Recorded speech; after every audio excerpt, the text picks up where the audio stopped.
महाराष्ट्र में एक गांव था जहां कमला अपनी बेटी करिश्मा के साथ रहती थी। कमला काजू की खेती किया करती थी। उसके खेतों का काजू पैक होकर देश विदेशों में जाया करता था। कमला का गांव में सबसे बड़ा घर था। धन संपत्ति होने के बावजूद कमला को अपने ऊपर कोई घमंड नहीं था।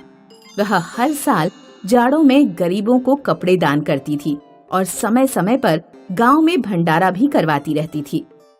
माँ, हम इतने अमीर कैसे हुए? क्या आपको कोई सोने का खजाना मिल गया था? नहीं बेटी, तुम्हारे पिताजी और तुम्हारे दादाजी बहुत मेहनती किसान थे। उन्होंने बहुत मेहनत से काजू की खेती करके धीरे धीरे धन संपत्ति अर्जित की थी। इसीलिए हमें अपनी संपत्ति पर घमंड नहीं करना चाहिए। माँ, हम हर साल इतना सारा खाना क्यों बांटते हैं? बेटा, धन इकट्ठा करने से ज्यादा संतुष्टि उसे दान करने में मिलती है। जब तुम बड़ी हो जाओगी तब यह बात खुद ही समझ जाओगी। कमला से जलने वालों की गांव में कमी नहीं थी। गांव में बनवारी नाम का एक किसान रहता था जो अपने खेत में गन्ना उगाता था। इस बार गन्ने की फसल फिर हल्की रही है। उधर काजू की खेती देखो कितनी बढ़िया हुई है। दोनों माँ बेटी पता नहीं इतने पैसों का क्या करती हैं। तुम उनसे ईर्ष्या क्यों करते हो? अभी परसों ही पूरे गांव में भंडारा करवाया था उन्होंने। कमला अच्छी इंसान है। ये दान दया सब दिखावा है। माँ बेटी ने बहुत धन छुपा कर रखा हुआ है। उधर कमला अपनी कार से घर लौट रही थी। सड़क पर एक गड्ढा था जिसमें पानी भरा हुआ था। कार का पहिया गड्ढे में चला गया और गंदे पानी के कुछ छींटे बनवारी पर गिर गए। कमला ने तुरंत कार रोकी और बनवारी से माफी मांगी। माफ करना बनवारी भैया, मेरा गड्ढे पर ध्यान ही नहीं गया था। कोई बात नहीं। कमला जब चली गई तो बनवारी अपने दोस्त से बोला, जब तक मैं इससे बदला नहीं ले लूंगा तब तक अपने कपड़ों से ये दाग नहीं मिटाऊंगा। ये क्या बक रहे हो? उसने तुमसे माफी मांग ली है, इस तरह नाराज? तुम चुप रहो और अपने घर जाओ। बनवारी नदी पार वीराने में रहने वाले एक तांत्रिक को जानता था। वह तांत्रिक काला जादू करता था। बनवारी तांत्रिक से बोला, मेरे गांव में कमला नाम की एक औरत रहती है। मुझे उसकी काजू की खेती बर्बाद करनी है। मेरा काला पानी ले जाओ। जिस खेत में छिड़क दोगे उसकी मिट्टी क्षारीय हो जाएगी और क्षार वाली मिट्टी में काजू नहीं उग पाता। बनवारी तांत्रिक का जल लेकर कमला के खेत में गया और उसने पूरे खेत में जल छिड़क दिया। अगले ही दिन तांत्रिक के जल का असर कम हुआ और काजू के पेड़ सूख कर काले हो गए। करिश्मा खेत पर गई तो उसने पेड़ों को देखा। उसने सारी बात जाकर अपनी माँ को बताई। पेड़ कैसे सूख सकते हैं? जरूर किसी ने मिट्टी में कुछ मिलाया होगा। कमला ने खेत पर जाकर मिट्टी की जांच की। मिट्टी में क्षार बढ़ा हुआ है। लगता है किसी ने कोई जादू किया है। हमारे इलाके में ऐसी मिट्टी कहीं नहीं पाई जाती। अब क्या होगा माँ? चिंता मत करो बेटी, तुम्हारे पिता ने मरने से पहले खेती पर एक किताब लिखी थी। कमला ने किताब में पढ़ा कि क्षारीय मिट्टी में चंदन की लकड़ी उगाई जा सकती है। अगले ही दिन उसने अपने खेत में चंदन के पेड़ के बीज डाल दिए। कुछ महीनों बाद चंदन के पेड़ बड़े बड़े हो गए। उन्हें बेचकर कमला को काजू से भी दुगनी कमाई हुई।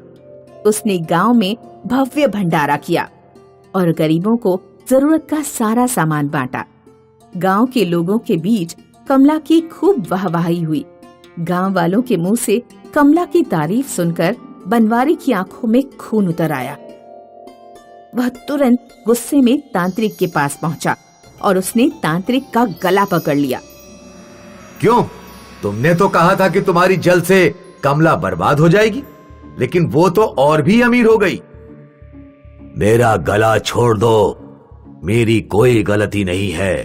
तुमने काजू की खेती बर्बाद करानी चाहिए थी तो मैंने कर दी, लेकिन मुझे क्या पता था कि वो खेत में चंदन के पेड़ लगा देगी और अमीर हो जाएगी। मेरे पैसे वापस करो। तांत्रिक बनवारी के पैसे वापस करने से इनकार कर देता है। दोनों में लड़ाई हो जाती है। तांत्रिक अपनी भस्म बनवारी के ऊपर डाल देता है और बनवारी जलकर राख हो जाता है। सुनीता नाम की एक किसान जम्मू के छोटे से गांव में रहती थी। शादी के 2 साल बाद ही उसके पति का देहांत हो गया था। सुनीता के खेत में मुश्किल से बस इतनी खेती होती थी कि अकेले उसका गुजारा हो पाए। देखो सुनीता बहन, मैं मानता हूँ कि एक समय था जब इस पिस्ता के पेड़ से बहुत फायदा होता था, पर अब ये पेड़ मरने की कगार पे है। इसके ऊपर अपना समय और पैसे क्यों बर्बाद कर रही हो? ये पहला पेड़ है जो मैंने और हितेश ने लगाया था इस खेत में। आपको पता है ये पेड़ मेरे दिल के कितने करीब है। आप ऐसा कैसे कह सकते हैं राजू भाई, और वो भी हितेश के दोस्त होते हुए? बहन, तुम ये भी तो सोचो कि इस पेड़ को काट के तुम बेच दोगी तो तुम्हें कुछ पैसे मिलेंगे। तुम्हारा घर पैसों से चलता है कि हितेश की यादों से? एक रात को जब सुनीता सो रही थी, उसे अपने खेत में कुछ आवाज आई। उसने बाहर जाके देखा तो कुछ बदमाश गांव वाले उसके खेत से पेड़ और पौधों की चोरी कर रहे थे। बदमाश पिस्ता के पेड़ तक पहुँचे और उसे काटने वाले थे। सुनीता उनकी तरफ चिल्लाते हुए भागी, पर वो बदमाश पिस्ता के पेड़ पे अपनी कुल्हाड़ी मार चुके थे। उनके पीछे भागते हुए सुनीता अपने सर के बल गिर गई। दूसरी सुबह सुनीता ने देखा कि पेड़ स्वस्थ और सुंदर लग रहा था। उस पिस्ता के पेड़ में बहुत सारे पिस्ता के फल लगे हुए थे। सुनीता ने एक बड़ी टोकरी में सारे पिस्ता के फल तोड़ के रख दिए और सोचा कि दूसरी सुबह बाजार में बेचने जाएगी। सुबह पिस्ता की टोकरी के बगल में एक और टोकरी थी। सुनीता ने बाजार में सारे पिस्ता बेच के काफी ज्यादा पैसे कमाए। दूसरे दिन फिर से सुनीता ने 2 टोकरी पिस्ता के फल तोड़े और अगली सुबह वहाँ 4 टोकरी थी। हे भगवान, ये पिस्ते का पेड़ तो एक अजूबा है और मैं आपका लाख लाख शुक्रिया करती हूँ इस अजूबे को मेरी जिंदगी में लाने के लिए। सुनीता, तुमने मेरा बहुत ख्याल रखा। जब मैं तुमको फल नहीं दे रहा था तब भी तुमने मुझे काट के नहीं बेचा। अब मेरी बारी है तुम्हारा ख्याल रखने की। राजू सुनीता से मिलने आता है। सुनीता बहन, कौन सी लॉटरी लग गई आपकी? कोई लॉटरी नहीं लगी है भाई साहब। याद है मैंने कहा था कि ये पेड़ हितेश की निशानी है, तो बस उसी का कमाल सोच लो। हितेश का कमाल? मैं कुछ समझा नहीं। सुनीता राजू को जादुई पिस्ता के पेड़ के बारे में बताती है।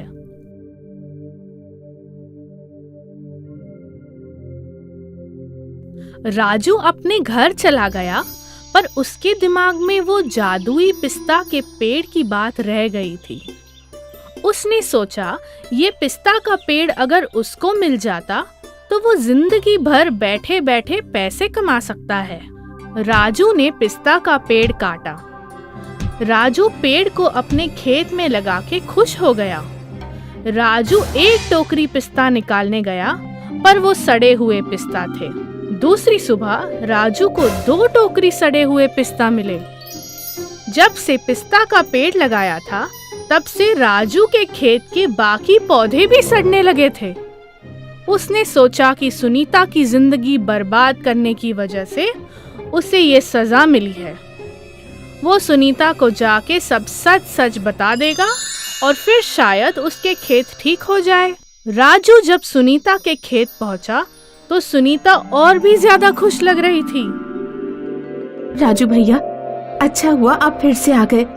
पिछली बार जिस दिन आप आए थे उसके बाद तो मेरी जिंदगी पलट गई। आप यकीन नहीं करोगे कि उस पेड़ के नीचे से 4 नए पेड़ उग गए। अब मेरे पास 4 जादुई पिस्ते के पेड़ हैं और हर रात को मैं जो 4 टोकरी पिस्ते लेकर आती हूँ वो दूसरी सुबह 8 टोकरी बन जाती है। राजू को ये बात सुन के अपनी गलती का एहसास हुआ और वो जमीन पे बैठ के अपना सिर पीट पीट के रोने लगा। इस कहानी से हमें ये सीख मिलती है कि हर किसी की किस्मत अलग होती है और किसी और का बुरा करके हम अपनी भलाई कभी नहीं कर सकते। उत्तर भारत के पहाड़ी इलाके में सुमेरपुर नाम का एक गांव था, जहां पिंकी और नैना अपनी माँ के साथ रहती थीं। उनके पिता का कुछ दिनों पहले ही स्वर्गवास हुआ था।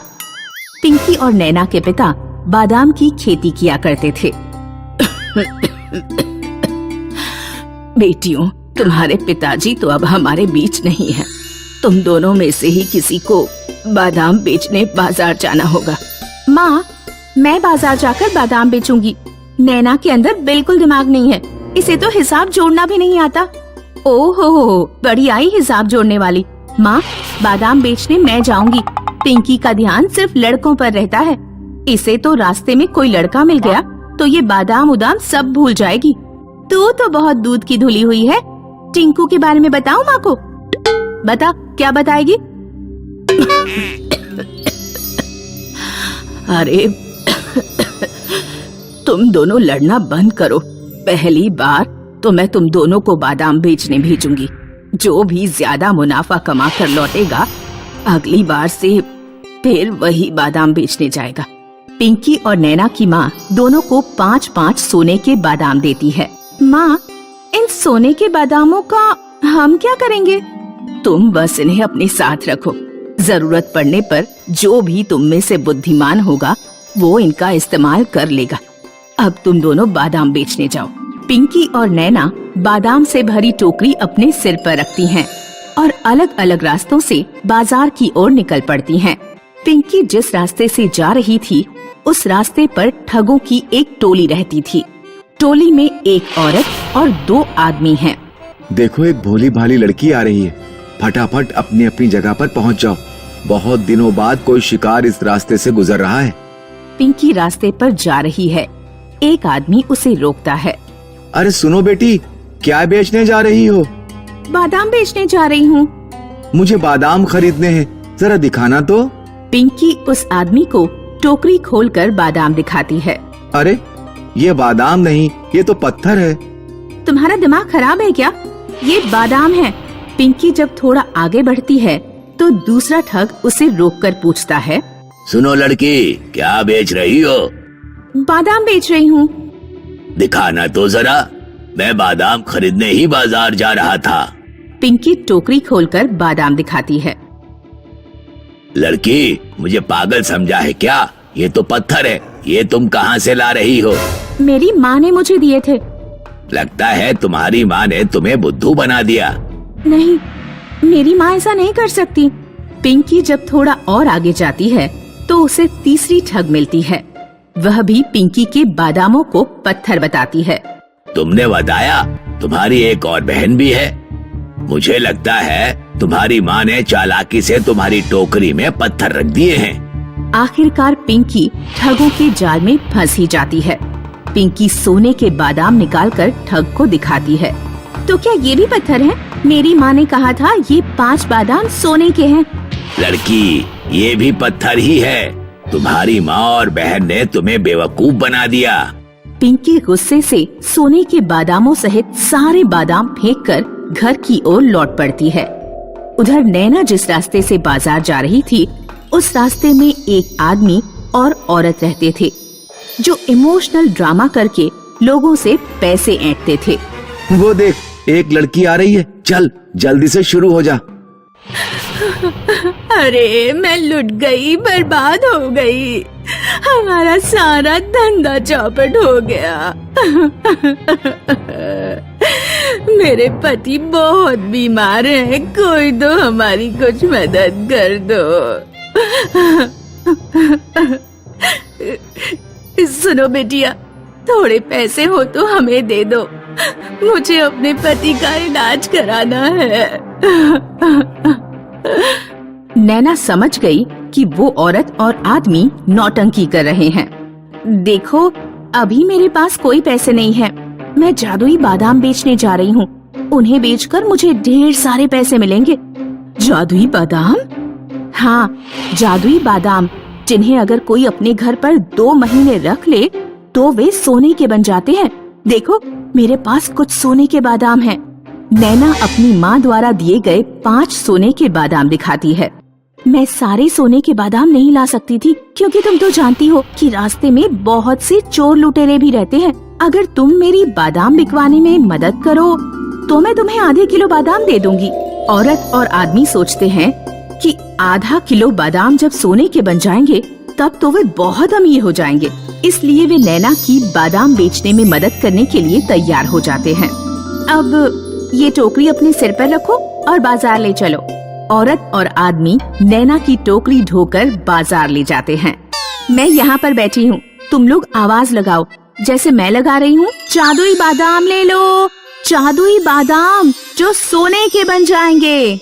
औरत और आदमी जादुई बादाम के लालच में पूरी मेहनत से नैना के सारे बादाम बिकवा देते हैं। नैना की खूब ढेर सारी कमाई होती है। ये लो, आधे किलो बादाम मैंने तुम लोगों के लिए बचा कर रखे थे। इन्हें घर ले जाओ और 2 महीने तक इंतजार करना। इस तरह नैना अपनी चतुराई से ठगों को ही उल्लू बना देती है और ढेर सारे पैसे लेकर अपने घर लौटती है। तो दोस्तों, अब तो आपको पता चल ही गया होगा कि पिंकी और नैना में से कौन ज्यादा बुद्धिमान था।